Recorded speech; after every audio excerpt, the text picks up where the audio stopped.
जी, पिछली एपिसोड में हम जान चुके हैं कि दिशा का अंत क्या हुआ था, जिस पे हमें बिल्कुल भी मन नहीं मान रहा इस चीज़ को।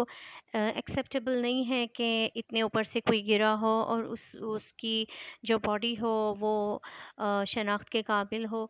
ख़ैर उससे पहले कि हम और आगे बढ़ें, मैं पिछली कुछ बातें बताना रह गई थी, पहले हम उन्हें क्लियर कर लें कि ये सारा फिर जाके एक जगह पे लिंक्ड अप होगा। दिशा को क्योंकि एक टास्क दिया गया था, एक टारगेट दिया गया था और सबसे ईज़ी टारगेट जो था वो थे मिस्टर एक्स, कि उसे वहाँ तक पहुँचना था, उनसे दोस्ती बढ़ानी थी क्योंकि वो डॉन के बहुत करीबी थे और डॉन तक पहुँचने का ये सबसे आसान रास्ता था क्योंकि वो बहुत दिल फेंक मशहूर थे, जो मिस्टर एक्स थे। दिशा उनके साथ दोस्ती बढ़ाई दिशा ने, और ये कहानी का एक रुख है। इस कहानी का जो मैं सुना रही हूँ, जो पॉसिबिलिटीज़ हैं, उस कहानी में, इस पॉसिबिलिटीज़ में एक पॉसिबिलिटी ये भी आ रही है कि ऐसा कुछ हुआ होगा। तो ये मैं बिल्कुल ये नहीं कह रही कि एग्ज़ैक्टली सेम सब कुछ हुआ है, लेकिन पॉसिबिलिटीज़ हैं, पॉसिबिलिटी है कि इस तरह से भी एक एंगल से हम इस कहानी को देख सकते हैं, क्योंकि हम खुद से ही सारी स्टोरी का जो भी रूमर्स, जो भी पब्लिक डोमेन में बातें आई हैं, उनका पोस्टमार्टम हम खुद ही कर रहे हैं, ताकि हम किसी एक नतीजे पर पहुँचें।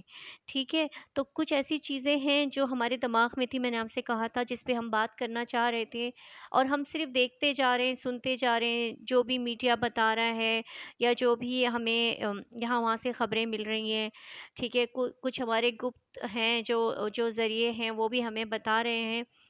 तो हमने खुद बैठ के एनालिसिस करना है कि इसके ऊपर क्या हुआ था। तो हम कंटिन्यू करते हैं ये सारी डिस्कशन, फिर आगे जाके करेंगे कि दिशा जो थी वो इस चीज़ में इन्वॉल्व हो गई थी।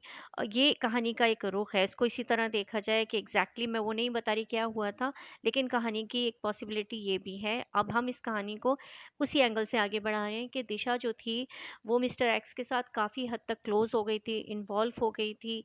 और लेकिन क्या हुआ, जब मिस्टर एक्स का दिल भर गया थोड़ा-सा, तो मिस्टर एक्स अपनी आदत से मजबूर, उन्होंने अवॉइड करना शुरू कर दिया दिशा को। दिशा की कॉल्स उठानी छोड़ दी और दिशा से मिलना-जुलना छोड़ दिया। तो दिशा उससे जब मिलने जाती तो बाहर से ही उसे कहलवा देता वो घर पर नहीं है। दिशा कोशिश करती कि किसी तरह भी उससे बात हो जाए, मुलाकात हो जाए, लेकिन वो पॉसिबल नहीं हो रहा था। दिशा बहुत परेशान रहने लगी थी। दिशा को पता चलता था वो जिन पार्टीज़ में होता है या वो जहाँ जाता है, तो दिशा कोशिश करती है, उसे अगर पता चल जाता वो भी वहाँ जाती, पर वो उसे टोटल इग्नोर कर देता। और क्योंकि दिशा सीन क्रिएट नहीं करना चाहती थी और नहीं चाहती थी कि पब्लिक में इसकी अ, हँसी उड़े या कुछ भी हो, तो वो खुद ही पीछे हट जाती थी, लेकिन उस मिस्टर एक्स ने टोटल इसको इग्नोर करना शुरू कर दिया था। अब वहाँ पे रूमर्स ये भी आए हैं, जो दिशा के पेरेंट्स की खामोशी का एक एंगल हो सकता है। जो रूमर्स और जो कहानी बाहर आई है वो ये भी थी कि दिशा प्रेग्नेंट थी, दिशा एक्सपेक्टेड हो गई थी और दिशा इसको लेकर बहुत परेशान थी क्योंकि वो ऑलरेडी एक और रिलेशन में भी थी। अ, एक और के साथ, जो जिससे उसकी जो उसका फियांसे था, लेकिन वो बात यहाँ तक मिस्टर एक्स के साथ रहते हुए बढ़ गई थी कि वो एक्सपेक्टेड हो गई थी। तो वो बहुत परेशान रह रही थी और वो मिस्टर एक्स इसे टोटल इग्नोर कर रहे थे। तो हमारे युवराज ने उससे पूछा एक दिन, उसको परेशान देख के, कि तुम मुझसे डिस्कस कर सकती हो अगर कुछ ऐसी बात है। तो उसने उस पे ट्रस्ट किया और उसे सारी कहानी बता दी कि इस तरह से सारा कुछ हो चुका है और अब वो मुझे टोटल इग्नोर कर रहा है। तो युवराज काफ़ी गुस्से भी हुआ, उसने समझाया कि हम एक मिशन पर थे, हमारा एक टारगेट था, उसमें ये सारी इमोशनल चीज़ें नहीं आनी चाहिए थी, आपको इमोशनली इन्वॉल्व नहीं होना था। लेकिन ख़ैर अब जो होना था वो हो गया है, हम इसको अब दूसरे ज़ाविये से, दूसरे एंगल से लेके चलते हैं। मैं बात करूँगा उससे क्योंकि वो हमारा मेन टारगेट है, हमारा एक क्या कहना चाहिए, उसको हमें खोना नहीं है, हमारा आगे बढ़ने के लिए एक वही रास्ता है, तो इसे किसी सूरत खोना नहीं चाहिए। तो वो कहता है युवराज उसको, दिशा को, कि मैं उससे बात करूँगा, मैं कोशिश करूँगा समझाने की।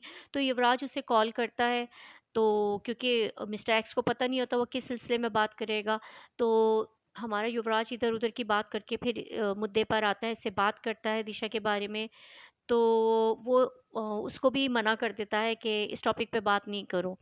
और इसे भी फिर नेक्स्ट टाइम जब कहता है बात करेंगे और फ़ोन बंद कर देता है। फिर युवराज उसे बार-बार कॉल करता है और इन द एंड वो उसकी कॉल्स भी युवराज की कॉल्स भी लेना छोड़ देता है और युवराज को भी अवॉइड करना शुरू कर देता है। युवराज उससे मिलने की भी कोशिश करता है मगर उसके साथ भी वही सब कुछ होता है जो दिशा के साथ हुआ था। उसको भी मना कर दिया जाता है, वो घर पर नहीं है या कुछ भी, अगर वो घर जाता है या जो कुछ भी होता है। तो युवराज क्योंकि पीछे लगा हुआ होता है, दिशा की परेशानी उससे देखी नहीं जा रही होती है और उनके जो काम होता है उसमें इस चीज़ का बीच में आना, इस चीज़ का आड़े आना इन लोगों के काम में खलल डाल रहा था। तो वो चाहता है जल्द से जल्द इस चीज़ को बिल्कुल ख़त्म करे।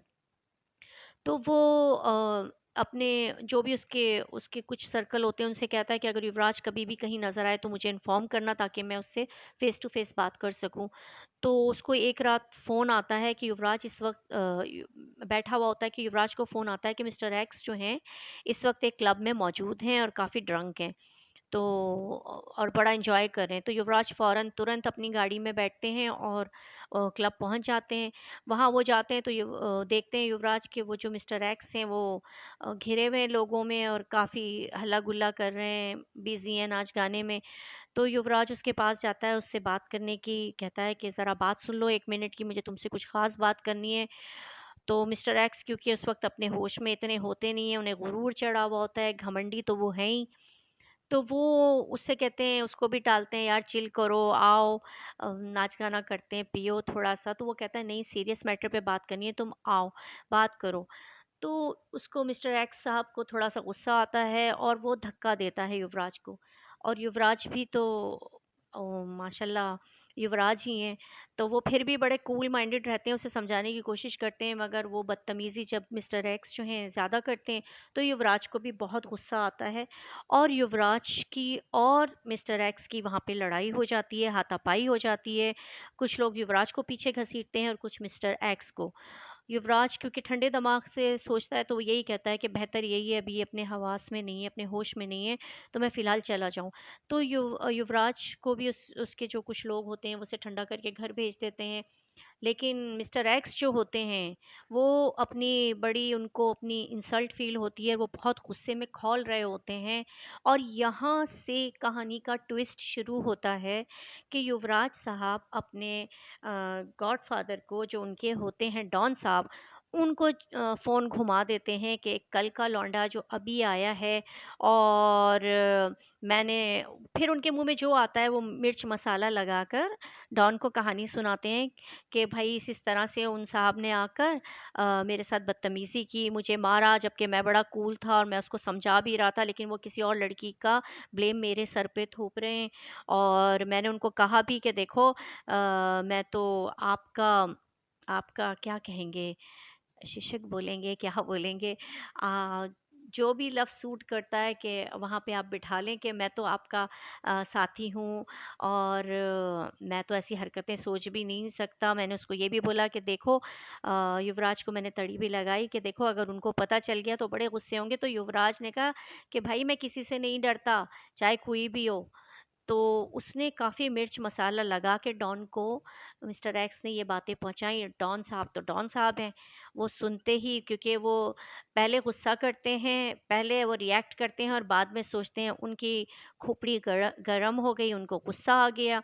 उन्होंने कहा अगर इसने ऐसा कहा है तो मैं भी देखता हूँ ये यहाँ कैसे टिकेगा।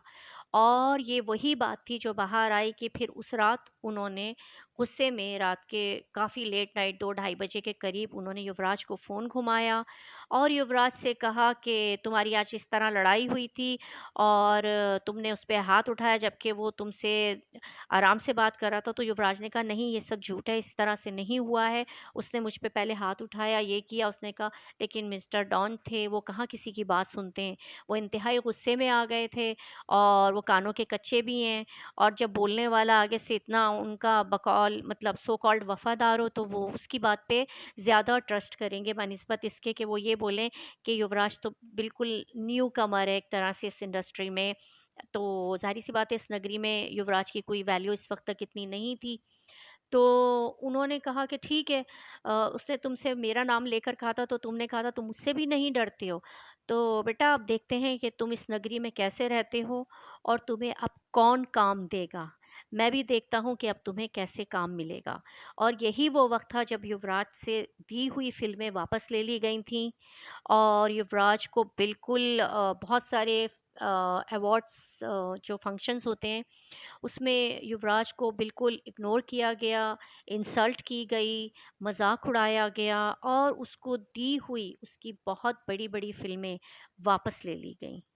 तो यहाँ से वो कहानी का ट्विस्ट शुरू होता है और अब आगे क्या होने वाला है, वो भी मैं आपको जल्द ही बताऊँगी अगले एपिसोड में। जब तक आप अगर आप मेरे चैनल पर नए हैं, आपको नहीं पता, तो आप पिछली एपिसोड्स देख सकते हैं और उससे आपको पूरी कहानी का अंदाज़ा हो जाएगा। चलें, फिर मिलते हैं आपसे एक नई वीडियो में।